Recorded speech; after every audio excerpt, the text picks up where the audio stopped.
Hello friends, welcome to cooking house YouTube channel. હું છું મેઘા સચદેવ અને આજે આપણે બનાવીશું ખજૂર આંબલીની ખાટી મીઠી ચટણી. આ ચટણી સ્વાદમાં એકદમ સ્વાદિષ્ટ બને છે, તેમજ તેને આરામથી ફ્રીઝરમાં 10થી 15 દિવસ સુધી સ્ટોર પણ કરી શકાય છે.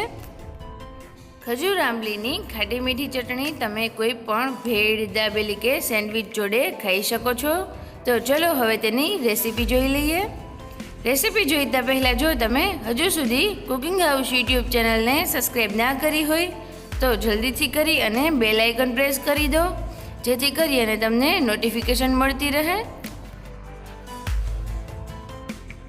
ખજૂર આંબલીની ખાટી મીઠી ચટણી બનાવવા માટે આપણે લઈશું 100 ગ્રામ ખજૂર, 50 ગ્રામ આંબલી. જો તમારે ખાટી મીઠી સરખી કરવી હોય તો 100 ગ્રામ ખજૂર અને 100 ગ્રામ આંબલી પણ લઈ શકાય. ત્યારબાદ લઈશું 50 ગ્રામ ગોળ.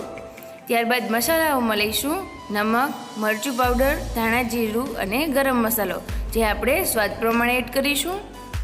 ત્યારબાદ હવે એક પેનમાં એક મોટા ગ્લાસ જેટલું પાણી એડ કરીશું.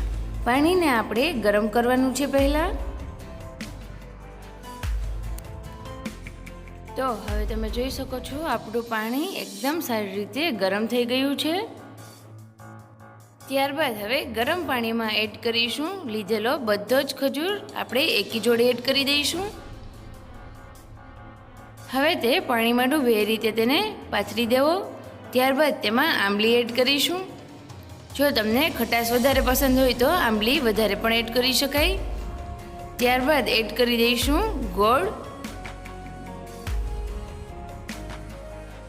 હવે બધી જ વસ્તુઓને સારી રીતે મિક્સ કરી દઈશું અને પાણીમાં ડૂબે એ રીતે રાખી દઈશું.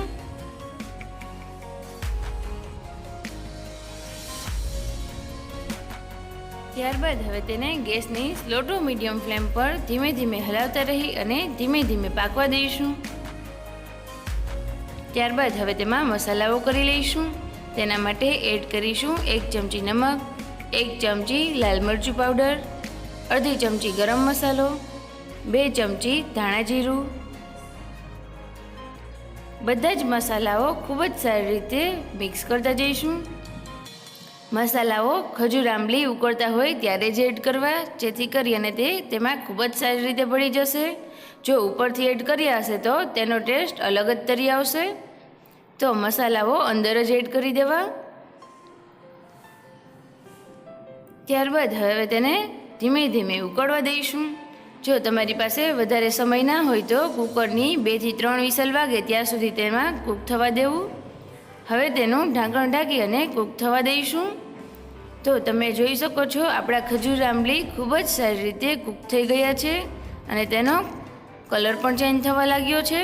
તેમાં બધા જ મસાલા ખૂબ જ સારી રીતે ભળી ગયા છે. ત્યારબાદ હવે તેને ઠરવા માટે મૂકી દઈશું. ખજૂર આંબલી ઠરી જાય ત્યારબાદ જ તેનો ઉપયોગ કરવો. ત્યારબાદ હવે તેને મિક્સરના એક મોટા જારમાં ભરી અને એકદમ સારી રીતે ક્રશ કરી લેવી.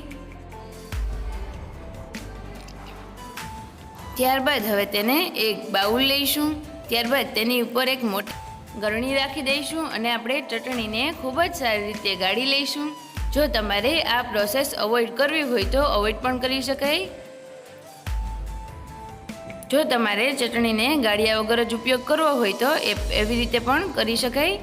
હવે તેને ચમચા વડે ઉપરથી ધીમે ધીમે હલાવતા જઈ અને ખૂબ જ સારી રીતે ગાળી લઈશું, જેથી કરી અને આપણને ચટણીની એકદમ સ્મૂથ પેસ્ટ મળશે.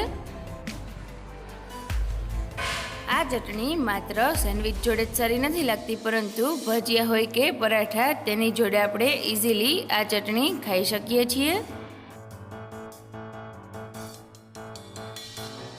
તો તૈયાર છે ખજૂર આંબલીની એકદમ ચટાકેદાર ચટણી. તો તમે પણ આ રીતથી એક વખત ઘરે જરૂરથી બનાવજો અને જો રેસીપી પસંદ આવે તો લાઈક અને શેર કરવાનું ના ભૂલતા. અને જો હજુ સુધી તમે કુકિંગ હાઉસ યુટ્યુબ ચેનલને સબસ્ક્રાઈબ ના કરી હોય તો જલ્દીથી કરી અને બેલ આઇકન પ્રેસ કરી દો, જેથી કરી અને તમને બધા જ નવા નવા વિડીયોઝની નોટિફિકેશન મળતી